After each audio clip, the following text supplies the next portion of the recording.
BB news ચેનલમાં આપનું સ્વાગત છે। હું છું અજીઝ ઝુપેલવાલા। સમાચારમાં વાત કરીએ તો વડોદરા શહેરના પાનીગેટ ભદ્ર કચેરી રોડ પાસે જે 40 વર્ષથી ચાલતો કેરમ બોર્ડના હૈદરભાઈ મંસૂરના અધ્યક્ષ સ્થાને હૈદરી કેરમ ક્લબ દ્વારા સેરેમની પ્રોગ્રામનું સુંદર આયોજન કરવામાં આવ્યું હતું, જે અગાઉ 10 દિવસથી કેરમ ટુર્નામેન્ટ ચાલતી હતી। ગત રાત્રે હૈદરી કેરમ ક્લબ દ્વારા વિનર થનારને ટ્રોફી અર્પણ કરવામાં આવી હતી, જેમાં વોર્ડ નંબર 14 કોંગ્રેસના કોર્પોરેટર દીપા શ્રીવાસ્તવ અને તીર્થ બ્રહ્મભટ્ટ સાથે તાજિયા કમિટીના સૈયદ જાહિદ બાપુ અને જાવેદ ધુપેલવાલા ખાસ આમંત્રિત થયા હતા। ત્યારે દીપા શ્રીવાસ્તવે જણાવ્યું હતું કે આ ટુર્નામેન્ટ નેશનલ લેવલે જાય તેવી હું આશા રાખું છું, જ્યારે સૈયદ જાહિદ બાપુએ જણાવ્યું હતું કે દરેક સમાજને એકત્રિત કરી ટુર્નામેન્ટ કરવી જોઈએ જેથી એકતા કાયમ રહે। જ્યારે તીર્થ બ્રહ્મભટ્ટે જણાવ્યું હતું કે લોકોને મોબાઈલથી બહાર લાવવા કેરમ જેવી રમતમાં લાવવા જોઈએ, ત્યારે જાવેદ ધુપેલવાલાએ જણાવ્યું હતું કે આવી ટુર્નામેન્ટથી દરેકને આગળ આવવું જોઈએ જેથી તેઓના દ્વારા દેશનું નામ રોશન થાય। અંતમાં મહેમાનોનું ફૂલહારથી સ્વાગત કરવામાં આવ્યું હતું, જેમાં લાલા મંસૂરી અને આરિફ મિસ્ત્રીએ અંતમાં સૌનો આભાર વ્યક્ત કર્યો હતો। રિવોત અઝીઝ ઝુપેલવાલા।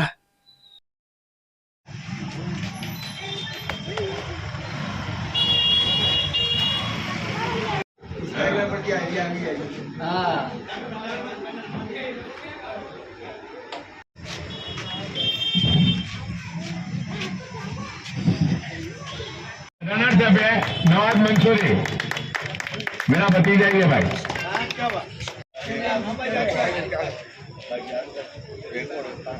और जाहिद भाई का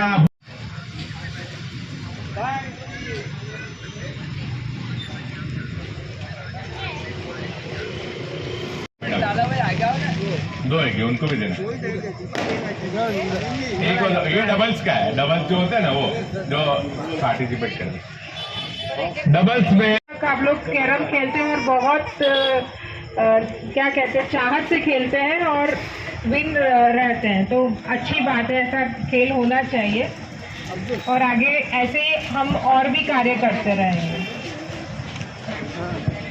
सेरेमनी हुआ कैरम टूर्नामेंट, इसके बारे में क्या कहोगे? सबसे पहले तो मैं ये इस विस्तार के जो भी खिलाड़ी है कैरम के, उनको मुबारकबाद देता हूँ कि बड़े प्यार से और अच्छी तरह से एक दूसरे को तालमेल के साथ ये गेम हुआ है, इसलिए सबसे पहले इनको मैं मुबारकबाद देता हूँ। और इस तरह के गेम होते रहे, ये बहुत अच्छी बात है और इससे एका बढ़ता है। मैं तो ये कहता हूँ कि दूसरी भी जो ये समाज है, हिंदू भाई है, सिंधी भाई है, जो भी ऐसे है ना कैरम क्लब चलाते हैं, उनके साथ एक टूर्नामेंट बनाओ और ज्यादा अच्छा रहेगा।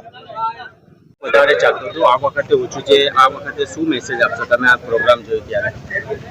ઓછું તો નથી લાગી રહ્યું, કારણ કે આટલું સારું સરસ ઇવેન્ટ કરું એ ઘણી મોટી વાત છે અને હું ઈચ્છીશ કે આ જે ટુર્નામેન્ટ છે એ નેશનલ લેવલ પર જાય અને નેશનલ લેવલ પછી ઓલિમ્પિક પર પણ જાય, કારણ કે કેરમ ઓલિમ્પિકની ગેમ છે, એમાં રમી શકાય છે અને ખૂબ સારા દિગ્ગજ અહીંયા જે આટલા ટાઈમથી રમી રહ્યા છે, વર્ષોથી રમી રહ્યા છે, તો સારી વાત છે। આપણે પ્રેરણા મળવી જોઈએ અને બને તો આવતા વર્ષ સુધી આ લોકો બને તો આપણે નેશનલ સુધી જવાનો પ્રયાસ કરીએ, તો આપણા માટે ઓપોર્ચ્યુનિટીઝ છે, તો જવું જોઈએ।